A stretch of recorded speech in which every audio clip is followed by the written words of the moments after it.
இந்த வீடியோ பார்க்குற நீங்க அலாரம் வச்சு எந்திரிக்கக்கூடிய பழக்கம் இருக்கு அப்படின்னா, இல்ல அலாரம் வச்ச நேரத்துக்கே நான் எந்திரிச்சு உட்காந்துருவேன் அப்படின்ற ஆளா இருந்தீங்க அப்படின்னா இந்த ஒரு காணொலியை கடைசி வரைக்கும் பாருங்க.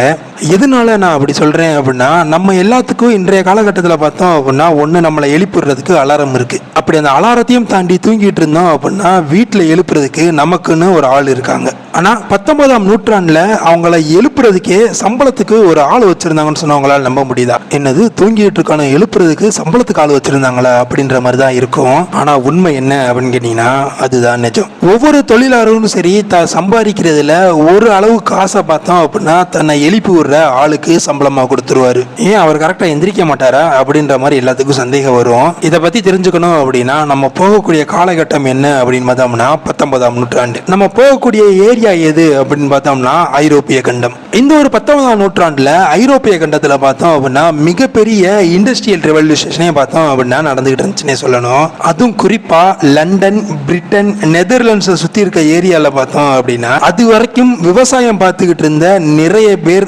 அர்பனைசேஷனா மாறதுனாலையும் இண்டஸ்ட்ரியல் ரெவல்யூஷன் அந்த ஒரு காலகட்டத்தில் ஹெவியா இருந்ததுனாலையும் பார்த்தோம் அப்படின்னா தங்களோட விவசாயத்தை விட்டுட்டு ஒவ்வொரு கம்பெனிகளிலையும் போய் எம்ப்ளாயியா வேலை புரிய ஆரம்பிச்சாங்க விவசாயிகள்.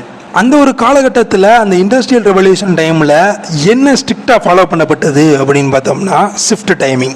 இப்போ நம்ம இருக்க ஜென்ரேஷனில் பார்த்தோம் அப்படின்னா ஃப்ளெக்சிபிள் ஷிஃப்ட் டைமிங் இருக்கா அப்படின்ற மாதிரி கேட்குறவங்களும் நிறைய பேர் இருக்காங்க.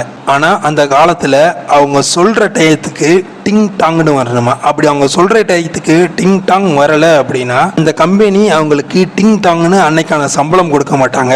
அது மட்டும் இல்லாமல் உங்ககிட்ட ஒரு டைமிங் சென்ஸே இல்லை அப்படின்ட்டு உங்களை வேலைக்கு விட்டு அனுப்பிடுவாங்க. இதனால அங்கே வேலை பார்க்கக்கூடிய ஒவ்வொரு லேபருக்கும் பார்த்தோம் அப்படின்னா மரண பீதி இருந்திருக்குன்னே சொல்லணும். கரெக்டான நேரத்துக்கு போயிடணும், கரெக்டான டைமிங்கு போயிடணும் அப்படின்ற ஒரு மைண்ட் செட்டில் இருந்திருக்காங்க. ஆனால் இவங்களால ஏன் அந்த கரெக்டான டைமுக்கு போக முடியலை அப்படின்னு கேட்டிங்கன்னா அந்த ஒரு காலகட்டத்தில் கிட்டத்தட்ட அவங்க வேலை பார்க்கக்கூடிய வேலை நேரம் பார்த்தோம் அப்படின்னா 12 மணி நேரம் 14 மணி நேரம்லாம் கடினமான வேலையா இருந்திருக்கு. இதனால கரெக்டா அவங்களால அந்த டைமுக்கு எந்திரிச்சு ஷிஃப்ட்டுக்கு போக முடியாம மாறிடுமோ, நம்மளால எதுவும் கஷ்டமாயிருமோ நினைச்சு தங்களை எழுப்பி விடுறவங்களுக்கு சில அமௌண்ட்டை கொடுத்து ஒரு ஆளையுமே அரேஞ்ச் பண்ண ஆரம்பிச்சிட்டாங்க. இதன் மூலியமா பார்த்தோம் அப்படின்னா அந்த நபர் இவங்களை எழுப்பி விட இவங்க கரெக்டான ஷிஃப்ட்டுக்கும் போக ஆரம்பிச்சிருந்தாங்க.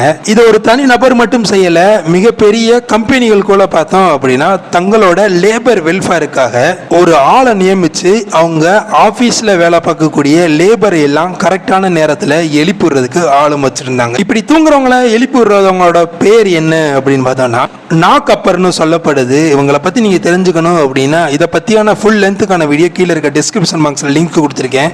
அதையும் போய் நீங்க செக் பண்ணி பாருங்க.